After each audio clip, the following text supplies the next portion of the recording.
அனைவருக்கும் வணக்கம். இந்த காணொளியில் ஜோதிடம் உண்மையா பொய்யா என்பதை பற்றி பேசலாம் வாங்க. முதலில் ஜோதிடம் ஆன்மீகம் என்றுதான் அனைவரும் அறிந்திருப்போர். ஆனால் இது அறிவியலும் கூட. ஏனென்றால் வானத்துல இயங்கக்கூடிய கோள்கள்ல மூலமா வரக்கூடிய ஆற்றல்கள், அந்த ஆற்றல் நம்ம உடல்நிலைகள்ல நம்மளோட பூமியில எந்த மாதிரி தாக்கத்தை உண்டு பண்ணுதுங்கிறத தெரிஞ்சுக்க போறது தான் ஜோதிடம். இதை எளிமையா சொல்லணும்னா, வானத்துல சந்திரனை பார்த்திருப்போம், முழு நிலவாவும் பார்த்திருப்போம், அதே இது இருட்டாவும் பார்த்திருப்போம்.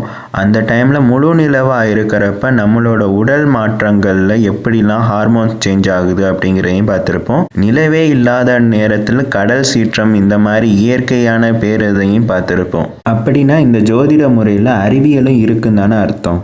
அப்போ ஜோதிடர்கள் ஆன்மீகத்தையும் அறிவியலையும் எப்படி சேர்த்து சொல்றாங்க?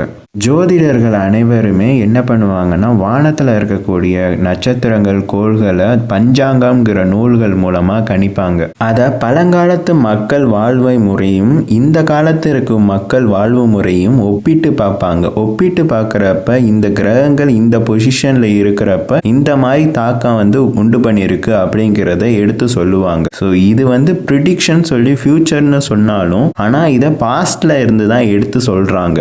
இது எல்லாமே அறிவியலா இருக்கே. அப்போ இதுல இறைவன் நம்பிக்கை எப்படி வந்திருக்கு?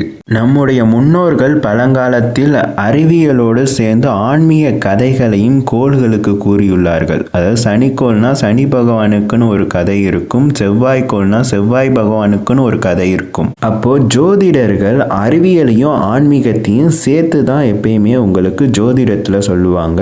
அப்போ அறிவியல் மூலமா பழைய விஷயங்கள்ல இருந்து இப்போ என்ன நடக்குது, ஃபியூச்சர்ல என்ன நடக்க போகுதுன்னு சொல்லுவாங்க. ஆன்மீகம் மூலமா உங்களுக்கு அதுக்கான பரிகாரத்தை சொல்லுவாங்க. இப்போ முதலில் கேட்ட கேள்விக்கு வரலாம். ஜோதிடம் உண்மையா பொய்யா? ஜோதிடங்கிறது ப்ரிடிக்ஷன். கடந்த காலத்துல இருந்து நிகழ்காலத்துக்கும் ஒப்பிட்டு பார்த்து ஒரு ஸ்டாட்டிஸ்டிக்கல் டேட்டா மூலமா தரப்பட ப்ரிடிக்ஷன். அதே இது உங்களுக்கு நடக்கிறதுக்கு எப்படியும் ஒரு 70% உண்மையா இருக்கும். ஒரு 30% மாற்றங்களும் இருக்கலாம். ஏன்னா கடந்த காலத்துக்கும் நிகழ்காலத்திற்கும் நடக்கக்கூடிய விஷயங்கள்ல இருந்து எதிர்காலத்தை குறிப்பிடுறது. இந்த காணொளி உங்களுக்கு பிடித்திருக்கும் என்று நம்புகிறேன். ஏதேனும் சந்தேகங்கள் இருந்தால் கமெண்டில் பதிவு செய்யவும். அதுவரை உங்களிடமிருந்து விடைபெறுவது உங்கள் உதயசங்கர்.